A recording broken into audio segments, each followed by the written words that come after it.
मैंने खुद रियलाइज़ करा है कि नाम जप काम नहीं करता है। आप सोचोगे कि यार इसको क्या हो गया? अभी तक तो नाम जप करती है कि नाम जप करो। अब ऐसा क्यों कह रही है कि काम नहीं करता है? आप लोगों ने भी बहुत सारे ऐसे कमेंट्स लिखे थे कि मैं नाम जप कर रही हूँ, फिर भी मुझे मेंटल इश्यूज़ हैं, करियर नहीं स्टेबल हो रहा है, अथाह प्रॉब्लम्स है। हाँ, तो एक बात बताऊँ, चीज़ें ना तब तक समझ नहीं आती कोई सिनेरियो हमें जब तक हम उसमें खुद ना पड़े। तो लास्ट वीक कुछ ऐसे ही हुआ। Here is a quick story time, ध्यान से सुनना और एंड तक वीडियो देखना, तभी ये सारी चीज़ें आपको क्लियर होंगी। मैंने खुद एक्सपीरियंस करा कि नाम जब काम नहीं कर रहा है मेरी लाइफ में, तो हुआ कुछ ऐसा कि मेरे घर पे रिलेटिव्स आए हुए थे। अब उनकी खातिरदारी तो करनी पड़ती है ना, हम इंडियन फैमिलीज़ हैं, तो फिर उसमें टाइम चला गया। बच्चे भी थे तो बच्चों को थोड़ा सँभालना, कुछ बताना चीज़ें कि यहाँ पे क्या है, कुछ दिन रहने के लिए आए थे। तो मोस्टली मेरा टाइम उसमें चला जाता था। ना तो मैं अपने पढ़ाई पे फ़ोकस कर पा रही थी, ना मैं नाम जप कर पा रही थी, ना मैं अकेले बैठ पा रही थी और ना ही मैं वीडियोज़ बना पा रही थी। तो अल्टीमेटली यू कैन से कि मेरा रूटीन पूरी तरह ब्रेक हो गया था। जो भी बना हुआ था, मेडिटेशन करना, इवन मैं छत तक नहीं जा पा रही थी। सो हुआ कुछ ऐसा कि अब देखो, जब 4 फैमिलीज़ इकट्ठी होती हैं तो कुछ बातें भी होती हैं और कुछ बातें आपको हर्ट भी करती हैं, है कि नहीं? कुछ डाँट भी पड़ती है और जब लोग ज़्यादा होते हैं तो हमें लगता है कि यार मैं जो है इस भीड़ में मुझे कोई कुछ समझ नहीं रहा है। मैं जो बोल रही हूँ वो भी किसी के पल्ले नहीं पड़ रहा है और वो लोग मुझे एवें ही जज किए जा रहे हैं। तो बहुत सारी अथाह चीज़ें ऐसी हो रही थी। तो एक दिन ऐसा आया कि मुझे बहुत गुस्सा भी आ रहा था उस टाइम पे।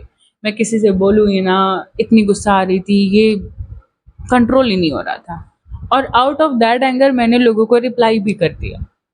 अब हुआ कुछ ऐसा कि ये सब चीज़ें कंटिन्यूअसली चल रही हैं और एक दिन मेरे से कुछ चीज़ें बर्दाश्त नहीं हो रही थी। मैं सीधे छत पे जाकर के बैठी अकेले में। जब वो सब लोग बाहर गए तो घर में थोड़ा-सा मुझे टाइम मिला, मैं छत पे अकेले जाके बैठी और मैं वहाँ रोए जा रही हूँ। बिल्कुल रोए जा रही हूँ। ना मैंने खाना खाया और फिर जब मैं आई, नीचे आई, तो बेड पे बैठ के भी मैं छुप-छुप के लोगों से रो रही हूँ। उसके बाद रात भर रो रही हूँ। रात में कुछ ऐसी मेरी हालत हुई कि वॉमिटिंग हो रही है और पेट में बहुत सीवियर पेन हो रहा है। इवन मैं पानी भी पी रही हूँ, वो भी इश्यू कर रहा है। अब इन सब के टाइम पे थॉट्स क्या चल रहे हैं कि यार ये जो सिचुएशन है ना, मुझे बिल्कुल अच्छा नहीं फ़ील हो रहा है। इतना ज़्यादा गुस्सा आ रहा है, इतनी ज़्यादा इरिटेशन हो रही है, क्या करूँ मैं? मुझसे तो नहीं सँभाला जा रहा है। इससे बस मुझे बाहर निकलना है एंड दैट्स इट। और उस टाइम मैंने जब फ़ोन खोला, सोचा थोड़ा फ़ोन चला लेते हैं, तो वो जो वीडियोज़ जो मुझे थोड़े टाइम पहले शांति दे रही थी, जैसे हमारे प्रेमानंद जी महाराज की वीडियोज़ या कुछ ऐसी काम वीडियोज़ जो भगवान से रिलेटेड है, भगवान की बातें, कुछ भी नहीं अच्छा लग रहा था उस फ़ेज़ में। इवन उस दिन मेरे कुछ फ्रेंड्स के भी कॉल आ रहे थे, ग्रुप कॉल, मैंने वो भी अटेंड नहीं करा। तो अल्टीमेटली किसी से ना बात करने का मन कर रहा है, ना तो कुछ करने का मन कर रहा है और सिर्फ़ अकेले रहना है। ये मन हो रहा है कि मैं ये सब कुछ छोड़-छाड़ के कहीं चली जाऊँ, बिल्कुल अकेले रहूँ और जहाँ मुझे कोई समझे। ये सारी फीलिंग्स आ रही थी उस टाइम पे और मेरे माइंड में उस टाइम पे ये थॉट आता है कि यार मैं नाम जप भी तो करती हूँ ना, वो क्यों नहीं, मतलब पहले मैं इतनी शांत रहती थी, चीज़ें सह जाती थी, बातें सह जाती थी, अब क्यों नहीं हो रहा है? गुस्सा नहीं आता था, गुस्सा कंट्रोल कर रही थी, अब क्यों नहीं हो रहा है? तो जब इतना टाइम बीत गया ना और जब मुझे थोड़ा टाइम मिलने लगा खुद पे एनालिसिस करने का, रेट्रोस्पेक्ट करने का, तो पता चला कि यार उस टाइम पे ना तो मैं भगवान के पास बैठ रही थी, ना उनसे बातें कर रही थी, ना ही नाम जप कर रही थी, ना ही खुद को टाइम दे रही थी, क्योंकि उस टाइम पे बैक टू बैक चीज़ें आ रही थी, बैक टू बैक घाव हो रहे थे और उसको भरने का टाइम नहीं मिल पा रहा था। मैं इस टॉपिक पे काफ़ी टाइम पहले से ही बात करने की सोच रही थी, पर मेरे पास ऐसा कोई स्ट्रॉन्ग पॉइंट भी नहीं था और मैं ये मानती हूँ ना कि कोई भी सिचुएशन, कोई भी एक्सपीरियंस तभी शेयर करो अंटिल अनलेस आप उसमें गए हो। Then only I am sharing with you and it's all right. ठीक है, नहीं काम कर रहा है, इट्स ओके। पर अब मैं जब नॉर्मल रूटीन पे आ गई हूँ, नाम जब भी थोड़ा बहुत हो रहा है और भगवान की वीडियोज़ भी देख रही हूँ, उन पे ट्रस्ट भी हो रहा है, प्रेमानंद जी महाराज की भी वीडियोज़ देख रही हूँ थोड़ा बहुत, तो लग रहा है कि यार चीज़ें सही हो जाती हैं।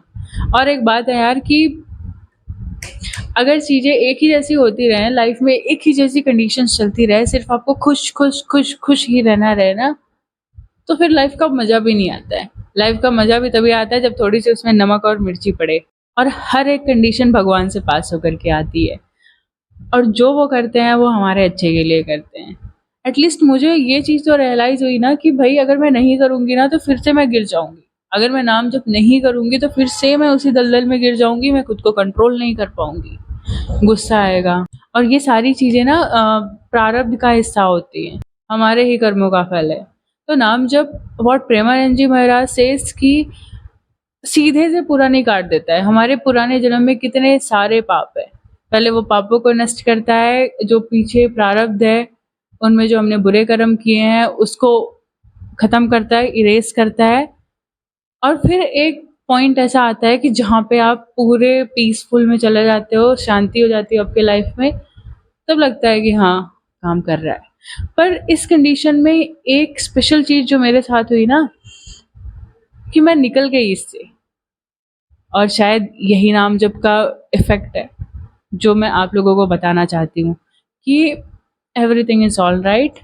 बुरे कंडीशंस भी आएँगे, अच्छे कंडीशंस भी आएँगे, and whatever is happening that is happening for a reason. आपके लिए सारी चीज़ें हो रही हैं। सो होप आपका ये डाउट भी क्लियर हुआ होगा, and I am sharing all these points just like a normal person like you. ज़िंदगी सिखाती रहती है, हम सीखते रहते हैं और आगे बढ़ते रहते हैं, दैट इज़ द लाइफ। सो मिलते हैं नेक्स्ट वीडियो में, तब तक के लिए बाय बाय।